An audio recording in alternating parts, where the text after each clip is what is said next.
Bill has to fix a leak under the house, and he went and got some pipe yesterday. Fittings. Reducers and stuff.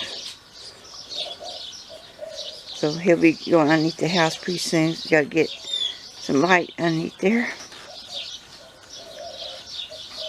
These cutters here, you can use a hacksaw. This is actually for poly pipe, black poly pipe, but it'll work on PVC if it's not too big. And you got to take your time. That way you won't break it. Just keep scoring it like that. Makes a real pretty cut.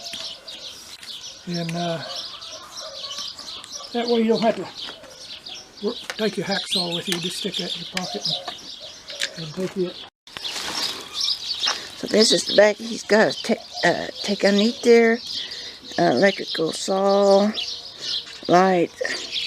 So he has to get going on that. So the other day I could hear a leak under the house, and I got Bill.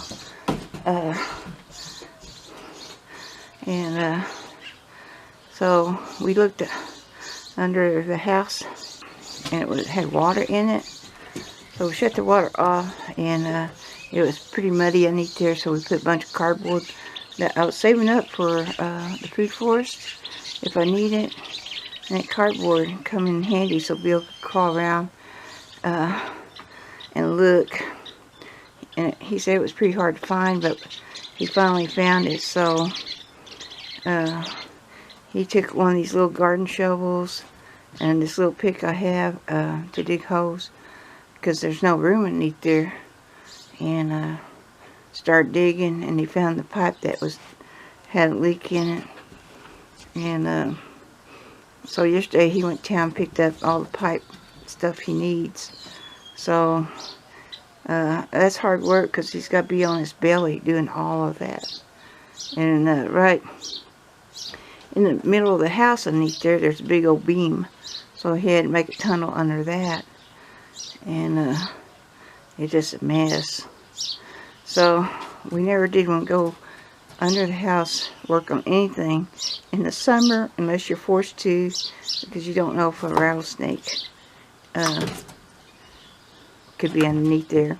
So when he was at Lowe's picking up some stuff yesterday, these two guys and him was talking about how high prices are on that plumbing, and how ridiculous it is. So this man says he had to go under a trailer house for this woman to fix her pipe, and underneath that trailer house there's black plastic somebody laid down. So he was looking at what he had to do, and then he heard something on that plastic, kind of, like a mouse or something wiggling around. And he took his light and he looked, and there was 3 rattlesnakes curled up. They were cold, and they was close by him, so he just slowly moved out of the way. Oh my gosh. And but that's what we was worried about. He's got a floodlight underneath there, so that's going to help a lot. So he was checking it this morning. When we first moved here, there's a great big, real big rattlesnake. At the other end of our house had an open hole to get under the house, but we closed that up. But yeah, there's a big old rattlesnake laying there. But, well, there's scorpions in there too. Oh my gosh. But anyway, he's got the well system where we can still have water out back to water the horses, and it shuts off the house. In the front yard we don't get water there, but at least we can water the plants, chickens, and horses if something happens on the pipes on this house. I hate for him to have to do that, but it's got to be done. And thanks for watching, and I hope we get the water back on. After a few days and no dishes, which I can get the water bucket, and I'm thinking about it. If you don't get that on today, just washing out some buckets. silverware, some bowls and stuff.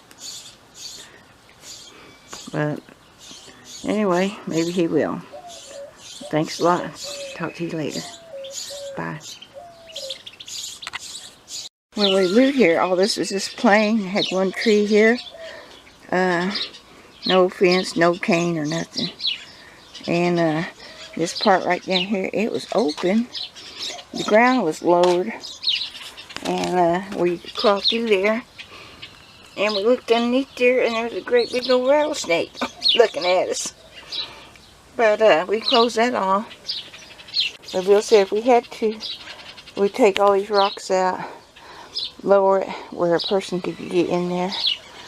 But we really don't want to do that. This is the thing he's got here to shut the house off. And then all this other stuff goes right out to the gardens and the horse trough. So that really come in handy. I'm glad he did that.